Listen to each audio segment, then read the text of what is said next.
श्रीनिवासन जी, मुझे बड़ा ताज्जुब होता है कि आप जानवरों का इस्तेमाल करते हैं।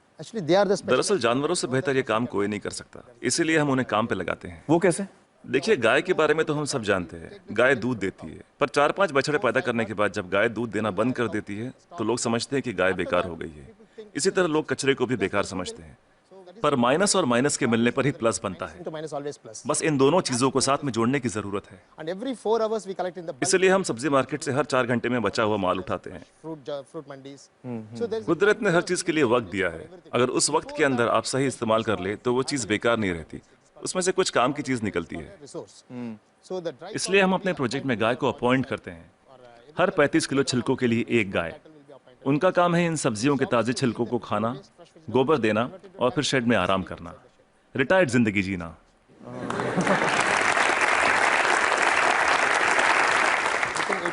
सिर्फ 8 घंटे में सारा कचरा घट के गोबर के रूप में 1/4 हो जाता है और इस गोबर में काफी मात्रा में ईंधन वाली मीथेन गैस होती है। हम तुरंत गोबर को बायोडाइजेस्टर में डाल देते हैं, इसमें से मीथेन गैस निकल जाती है और हमें बिना मीथेन के गोबर का एक घोल मिलता है। इसको हम तुरंत केंचुओं के हवाले कर देते हैं।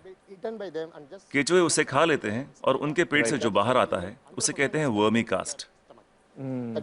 ये दुनिया की सबसे बेहतरीन खाद होती है। दुनिया की सबसे बेहतरीन खाद। इसे ब्लैक गोल्ड या काला सोना भी कहा जाता है। खेती के लिए बहुत अच्छा है। अगर बैक्टीरिया वाले तरीके से खाद बनाएं तो इसमें 45 दिन लग जाते हैं।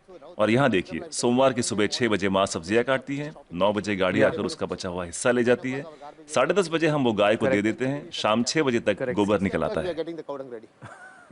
बायोडाइजेस्टर में गोबर से मीथेन निकाल ली जाती है और उसका घोल बचता है, उसे केंचुए खा लेते हैं और तीसरे दिन सुबह तक यानी 72 घंटों से भी कम समय में ब्लैक गोल्ड मिल जाता है। खाद बनाने का ये दुनिया का सबसे तेज तरीका है। कोई मशीनें काम नहीं कर पाएगी, वो भी बिजली का इस्तेमाल किए बिना। देखिए, आपके पास जो मोबाइल फोन है, चार्ज न करो तो बेकार है, टेक्नोलॉजी फेल हो जाती है। लेकिन गाय जो भी खाती है उससे एनर्जी बनाकर हमें देती है और गाय को रोज चार्ज भी नहीं करना पड़ता।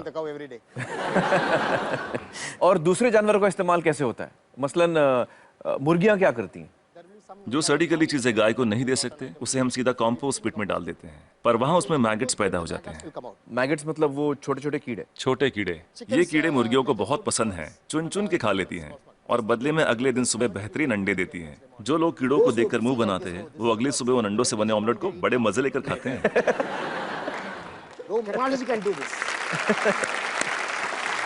कोई टेक्नोलॉजी, कोई मशीन ये नहीं कर पाएगी। दुनिया में ऐसी कोई मशीन नहीं बनी जो कीड़े खाए और अंडे दे।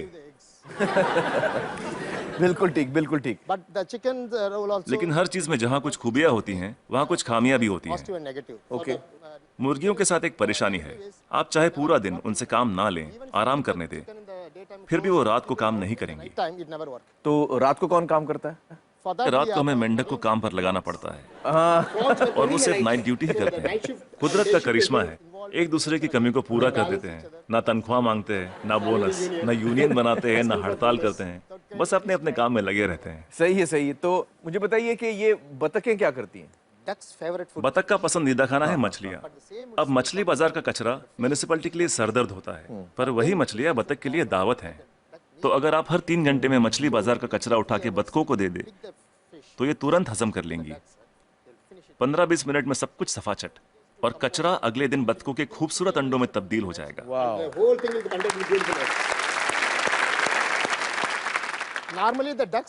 आमतौर पर बतखें हर महीने 8 से 10 अंडे देती हैं, लेकिन जब हम उन्हें मछलियों और दूसरे नॉनवेज की खुराक देते हैं तो 24-24 अंडे देना शुरू कर देती हैं। ओह! And if I have 20 ducks, then multiplied by. हम हर 11 मादा पे एक नर बतख रखते हैं। Why 11 female and 1 male? हमें तो अंडों से मतलब है, एक ही नर बतख काफी है।